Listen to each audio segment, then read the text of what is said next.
ये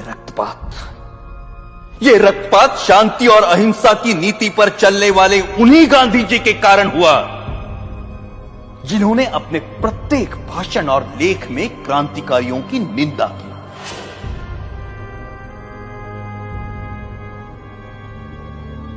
जब गांधी जी के प्रचंड विरोध के बावजूद भी मार्च 1931 के वार्षिक अधिवेशन में कांग्रेस ने भगत सिंह के साहस की प्रशंसा में प्रस्ताव पारित किया, तब गांधी जी अपनी इस पराजय को नहीं भूले और कुछ महीने भीतर जब मुंबई के गवर्नर पर गोली चली तो गांधी जी ने उसका कारण भगत सिंह की प्रशंसा में पारित इस प्रस्ताव को ही बताया।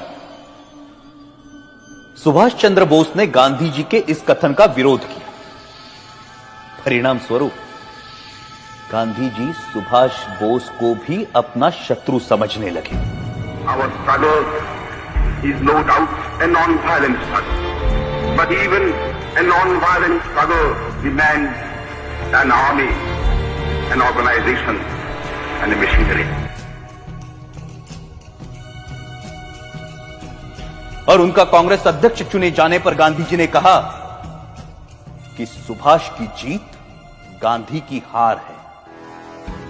जब तक उन्हें कांग्रेस अध्यक्ष की गद्दी से नहीं उतारा गया तब तक उनका क्रोध शांत नहीं हुआ। जो लोग कहते हैं कि मात्र गांधी जी के परिश्रम से हमें आजादी मिली, वो एक झूठा इतिहास लिखना चाहते हैं। जब तक देशभक्त क्रांतिकारियों के बलिदान को अंधेरे में रखा जाएगा तब तक हमारी आने वाली पीढ़ियां इतिहास के सवेरे से वंचित रहेंगी। Order order. 1947 की सर्दियों में हिंदू मुस्लिम एकता के लिए गांधी जी ने जो आमरण अनशन रखा था, उसे तोड़ने के लिए जो पहली शर्त उन्होंने रखी थी वो ये थी कि दिल्ली की मस्जिदों में शरण लिए हुए हिंदू और सिख शरणार्थियों को मस्जिदों से बाहर निकाला जाए और मस्जिदें मुसलमानों को सौंप दी जाए। सरकार गांधी के अनशन के सामने घुटने टेकने पर मजबूर हुई और जिस दिन गांधी जी ने अनशन तोड़ा उस दिन वर्षा भी हो रही थी।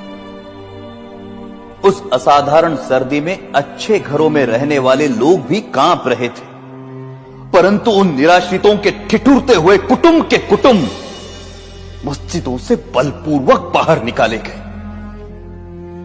जिस दिन यह घटना घटी संयोगवश मैं दिल्ली में ही था और मैंने